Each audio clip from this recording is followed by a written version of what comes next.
মির্জা আব্বাস ভাই কামান দাগিয়েছেন, একদিকে মির্জা ফখরুল আর একদিকে মির্জা আব্বাস, দুই দিকে দুই মির্জা বিরামহীন ভাবে সোশ্যাল মিডিয়ার পিছে লাগিয়েছে।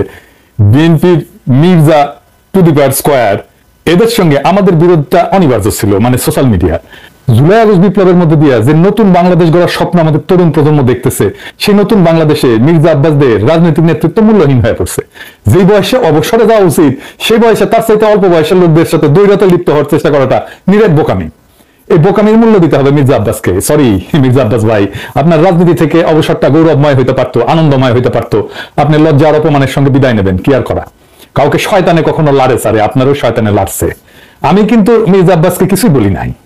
ওনারা কেউ সরে যাচ্ছে বলে গালি দিছে, আমি জানতাম না কে গালি দিছে। ওটা প্রথম শুনি মির্জা ফখরুলের মুখে। উনি বলতেছেন মির্জা আব্বাসকে সরে বলছে, কত খারাপ কাজ করেছে। মির্জা ফখরুল আর মির্জা আব্বাস কিন্তু বিরোধ আছে, রাজনৈতিক বিরোধ আছে, এক গ্রুপে না কিন্তু তারা, যারা বিএনপি করেন তারা জানেন। কিন্তু মির্জা ফখরুল তো ছাত্র ইউনিয়ন করালো, উনি গিরিঙ্গি কেমন করে করতে হয় এটা ভালো জানেন। উনি কায়দা করে মির্জা আব্বাসকে সামনে দিয়ে দিলেন আমাদের। আর মির্জা আব্বাস ভাই কিছু বুঝা না বুঝা আইসা শুরু করলেন ব্যাটিং করা, মানে যে গালিটা মির্জা ফখরুল দিতে পারবে না সেটা মির্জা আব্বাসকে দিয়ে দেওয়াইলেন আর কি। এটা গিরিঙ্গি আর কি, ছাত্র ইউনিয়নের গিরিঙ্গি। আমি বুঝতে পারি এই সমস্ত। আচ্ছা মির্জা আব্বাস ভাই, আপনি বলেন আমি কি ভুলটা বলছি? আমি বলছি বারাক ওবামা যখন আমেরিকার প্রেসিডেন্ট, তখন তাকে ফিলিপাইনের প্রেসিডেন্ট বেশ্যার বাচ্চা বলে গালি দিছিল, আর বারাক ওবামা সেটাকে হজম করছে। আপনি একজন পলিটিশিয়ান হয়ে সেটা হজম করতে পারবেন না কেন? আমি তো নিউজটা দেখাইছিলাম, আমি তো মিশা নিউজ দেখাই নাই, তাই না? আপনি গালি খাইতে চান না, তাহলে রাজনীতিতে আসছেন কেন? মসজিদের ইমাম হন, কেউ গালি দিবে না। হিমালয় গিয়ে সন্ন্যাসী হন, কেউ গালি দিবে না। নবী রাসূলদের গালি দেয় মানুষ, আল্লাহর খোদাকে গালি দেয় মানুষ। আপনি কোন বালেশ্বর কাল হরিদাস পালাচ্ছেন, আপনার গালি দেওয়া যাবে না। প্রেসিডেন্ট ম্যাক্রনের তো থাপ্পড় মারে, আপনি সব থাপ্পড় খাবেন, আপনারা রাজনীতিবিদরা গালি খাবেন। এটা সহ্য করতে হবে, এটাই নতুন বাংলাদেশ। এবার আসেন আমরা ওনার বক্তব্যটা আলাদা আলাদা করে শুনি। জার্জ মিল্টন বকা দিয়েছে আমাকে, সেটাকে সমর্থন করেছে পিনাকি। অর্থাৎ জার্জ মিল্টন যে ভাষাটাকে বকা দিয়েছে, পিনাকি সমর্থন করেছে। আমি বলতে চাই যে ওরা সবাই একই বংশের, একই গোত্রের সন্তান। কোনো ভদ্রলোককে এভাবে গালি দিতে পারে না। আমি ঢাকার মানুষ, আমি ইচ্ছা করলে ওরা যে ভাষায় গালি দেয় তার চেয়ে জঘন্য ভাষায় গালি দিতে পারি, কিন্তু আমার বাপ মা, আমার পরিবার এটা আমাকে শেখায় নাই। ওরা যেটা বলছে এবং বলেছে এটা ওদের পরিবার থেকে শেখানো, ওই পরিবার থেকে করে আসছে, শুকরের জাত। এটা নিয়ে বিশ্বব্যাপী আমার দেশে এবং বিদেশে আমার কিছু ভাইরা আছে যাদের বাপ মায়ের কোনো ঠিক আছে বলে আমার মনে হয় না, যাদের অ্যাকচুয়ালি জন্মের ঠিকানা আছে বলে আমার মনে হয় না। ওদের কথা বলার স্বাধীনতা আছে, ওরা আমাকে গালিগালাজ করার স্বাধীনতা আছে, আর আমি একটা সত্যি কথা বলতে পারবো না, সেই স্বাধীনতা আমার নাই। উনি বলছেন জন্মের ঠিক নাই। আব্বাস ভাই, দুনিয়ার সব প্রাণী একই পদ্ধতিতে জন্মায়, আর একটা পদ্ধতি আছে টেস্ট টিউব বেবি, ওইখানে কেউ কাউকে লাগায় না। তো ঠিক পদ্ধতি কোনটা মির্জা আব্বাস ভাই? আর আপনি কোন পদ্ধতিতে জন্মাইছেন? আর আপনি যে পদ্ধতিতে জন্মাইছেন সেটা তো ঠিক, এই সার্টিফিকেট আপনারা কে দিছে? হ্যাঁ, তবে আপনি দাবি করতেই পারেন যে আপনারা যারা গালি দেয় তারা বৈধ বাবা মায়ের সন্তান না। আমার অনুমান আপনি সেটাই বলছেন, বৈধ পিতামাতার সন্তান না হইলে সে গালিবাজ হয়। আপনার এই অনুমানেরও কোনো ভিত্তি নাই। আপনাকে জানা আছে যে লিওনার্দো দা ভিঞ্চি, হ্যাঁ চেনেন? আপনার চেনার কথা না অবশ্য, ও বৈধ পিতামাতার সন্তান না কিন্তু। এমনকি শেক্সপিয়ার চিনেন? আপনার চেনার কথা না। চার্লস ডিকেন্স চিনেন? আলেকজান্ডার দ্য গ্রেট, কেউই বৈধ পিতামাতার সন্তান না। নাম শুনেছেন বাক? হ্যাঁ, মিউজিশিয়ান শুনেছেন? তার কোনো মিউজিক শোনার কথা না আপনার। হ্যাঁ, আগাস্টাস সিজারের নাম শুনেছেন? স্টিভ জবসের নাম শুনেছেন? এমনকি জ্যাকি চ্যান সিনেমা দেখেছেন? যেটা কেউই বৈধভাবে বিবাহিত বাবা মায়ের সন্তান না। সেই জন্য মনীষীরা বলে জন্ম হোক যথাতথা, কর্ম হোক ভালো। আপনার কর্মজীবনটা কি আসেন সেটা দেখি। আপনার কর্মজীবন কি ভালো? না মির্জা ভাই, আপনার কর্মজীবন ভালো না। আপনার কর্মজীবন কলঙ্কে ভরা। না, আমি কোনো পত্রিকার নিউজ নিয়ে আপনার চরিত্র হনন করবো না, ওইটা আমার কাজ না। 2015 সালে আপনি আপনার নিজের দাখিল করা হলফনামা থেকেই দেখাবো। আসেন আমরা আমাদের ঠিক পথে জন্ম না হওয়া মির্জা আব্বাস ভাইয়ের আমলনামা দেখি। আচ্ছা মির্জা আব্বাস ভাই, মির্জা তো আপনার পারিবারিক পদবি না, তাই না? এটা আপনি লাগাইছেন পরে। আপনার বাবার নামের আগে তো মির্জা নাই, তাই না? আপনার বাবার নাম আব্দুর রাজ্জাক। আপনার এখানে মির্জা লাগাইতে হইলো ইনফিরিটি কমপ্লেক্সে এলিট হইতে চাইছেন, নতুন বাংলাদেশের এলিট হইতে চাইছেন না? টাকা পয়সা হয়েছে, এখন মির্জা না থাকলে কেঙ্কা হয়, অসুবিধা নাই। বাংলাল্যান্ডে এভাবেই সব এলিট গড়ে উঠছে, ওই যে সোহরাওয়ার্দীর বডিগার্ড থেকে। আচ্ছা যাই হোক, মির্জা আব্বাস তো একটা ব্যাংকের মালিক, জানেন তো? ঢাকা ব্যাংক 1995 সালে ব্যাংকটা প্রতিষ্ঠিত হয়, মির্জা আব্বাসই প্রতিষ্ঠাতা। এই ঢাকা ব্যাংকটা দেশের প্রথম দিকের বেসরকারি মালিকানায় প্রতিষ্ঠিত ব্যাংকগুলোর মধ্যে অন্যতম ব্যাংক। কোনো সমস্যা হয়নি। অনেক ব্যাংকের সমস্যা হয়েছে, জয় বাংলা হয়ে গেছে হাসিনার আমলে, মির্জা আব্বাসের ব্যাংকে কোনো সমস্যা হয়েছে হয় নাই। হ্যাঁ, তো ব্যাংক প্রতিষ্ঠার টাকা পেলেন কেন মির্জা আব্বাস ভাই? আপনার ফ্যামিলি কি জমিদার ছিল? আপনার আব্বা কি করতেন? আসেন আমরা এবার দেখি ওনার আব্বা কি করতেন। ওনার আব্বা মতিঝিল সরকারি উচ্চ বিদ্যালয় বা মতিঝিল সেন্ট্রাল গভর্নমেন্ট স্কুল হিসেবে যেটা পরিচিত, ওই স্কুলের দপ্তরই ছিলেন। ডং ডং ডং ডং ডং ডং কইরা ঘন্টা বাজাইতেন।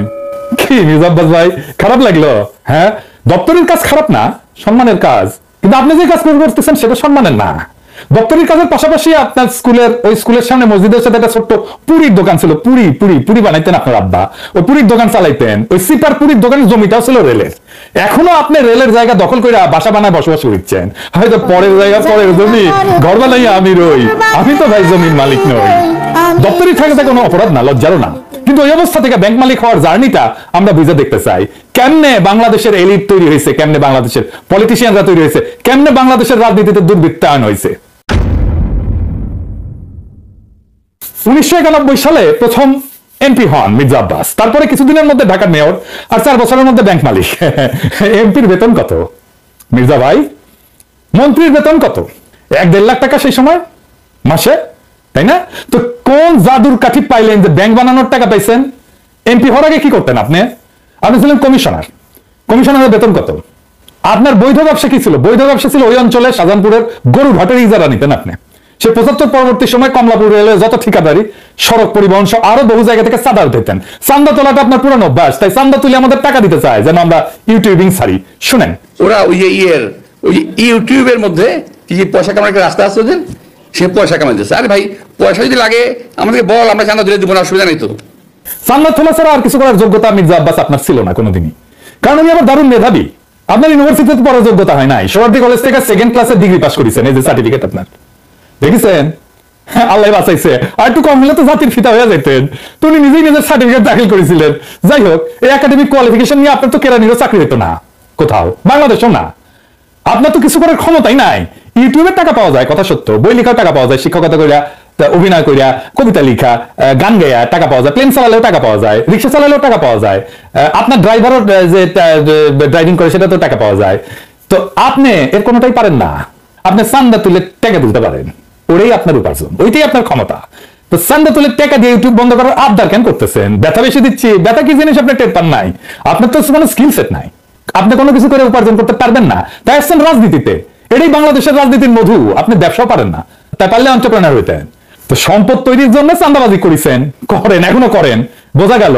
কিন্তু কোন জাদু বলে ব্যাংক বানাইছেন সেটা আমরা খুঁজে দেখবো, গলায় পাড়া দিয়ে এটা বের করবো। আমরা আরো আগে যাই, 1971-এ। আপনি তখন মোটামুটি দামরা, কলেজে পড়েন। আপনি নিজে দাবি করেছেন আপনি মুক্তিযোদ্ধা। শুনেন, মূলত আমি একটা কথা বলতে পারবো যে ওই 26শে মার্চ রাত্রে যদি আমরা ওই আওয়াজ না পেতাম, যদি আমরা, তাহলে দেশের মানুষের ভাগ্য নিয়ে বহুলোকী সিনেমা খেলার সুযোগ পেত, সেটা পায়নি। পরবর্তীতে আমরা মুক্তিতে যাই এবং দেশের স্বাধীনতা যুদ্ধে অংশগ্রহণ করি। এটা আবার বিএনপির পেজ থেকে শেয়ার দেওয়া। এই বক্তব্যে উনি বলছেন মুক্তিযুদ্ধে কি করেছেন সেটা কোনো কিন্তু উল্লেখ নাই। 25শে মার্চে কি হয়েছে, শাহজাহানপুরে ওনার বাচ্চা থেকে কি দেখেছেন, ওইটুকুই শুধু বলতে পারেন, তার বাইরে আর যাইতে পারেন না। তার বাইরে গেলে জিয়াউর রহমান মুক্তিযুদ্ধের ঘোষণা অমুক তমুক ওই জায়গায় চলে যান। উনি কোথাও মুক্তিযুদ্ধ করেন নাই। কোন সেক্টরে যুদ্ধ করেছেন, কোথায় ট্রেনিং নিছেন, কারা ছিল সহযোদ্ধা? মিথ্যা কথা বলতে লজ্জা লাগে না মির্জা আব্বাস? এটা চেনেন? 1971-এ পাকিস্তানি বাহিনী তার নাম শুনলে কাপড় নষ্ট করে ফেলতো। ঢাকার গেরিলা মুক্তিযোদ্ধা সাদেক হোসেন খোকার দলের। আমি তার কাছ থেকে জানছি আপনি মুক্তিযুদ্ধ করেন নাই। এমনকি আপনি এই যে যারা মুক্তিযুদ্ধ করছে একই সময় ঢাকায়, আজম খান, ইকবাল সুফি, আলমাস লস্কর, কাজী মোহাম্মদ হেদায়েতুল্লাহ, মোহাম্মদ শফি, খুরশিদ আব্দুল মতিন, আবু তাহের, মোহাম্মদ বাশার, খন্দকার আবু জায়েদ, জিন্না, ফরাদ জামিল, ফুয়াদ, মোহাম্মদ শামসুল হুদা, ডক্টর নিজাম, জাহের, কোসি, ঢাকার মুক্তিযুদ্ধের সেই উজ্জ্বল নামগুলা কারো বন্ধু সার্কেলের লোক আপনি ছিলেন না। 1971-এ মুক্তিযুদ্ধের যাওয়ার সাহস হয় নাই। আজ আসছেন 71 বাঁচাইতে, দ্বিতীয় স্বাধীনতাকে অস্বীকার করতে। বাহ বাহ, চমৎকার চমৎকার। আর এক জাফর ইকবাল রাজনীতিতে আবার বলছেন আমরা নাকি হাসিনারে যারা সমর্থন করছে সে ব্যবসায়ীদের বিরুদ্ধে কিছু বলি না। শুক্রের গ্রুপ ওরা কিন্তু দেখেন, ওরা শুধু রাজনীতিবিদদের পিছনে লেগেছে, কিন্তু যারা নাকি এই যে হত্যাকাণ্ড ঘটালো, এই যে ছাত্রদের হত্যাকাণ্ডটা ঘটালো, একটা বিশাল একটা ব্যবসায়ী গ্রুপ আছে না, আপনারা দেখেন না 3 তারিখে, 3 তারিখে আগস্টের 3 তারিখে যারা হাসিনার সাথে দেখা করেছিল, মিটিং করেছিল এবং বিভিন্ন ভাষায় তাকে এমনভাবে কথা বলেছিল যে হাসিনা খুন করতে উৎসাহিত হয়েছিল, তাদেরকে এমনভাবে প্রভোগ করা হয়েছিল যে হাসিনাকে খুন করতে উৎসাহিত করা হয়েছে। সেই লোকগুলোর সম্বন্ধে তারা কিছু বলে না, তারা কিছুই বলে না, তার মুখে কোনো শব্দ নাই। মির্জা আব্বাস কি শুক্রে শুক্রে 8 দিন হইলে আমার ভিডিও দেখেন, তিনি কি কাউরে ছাড়িছে?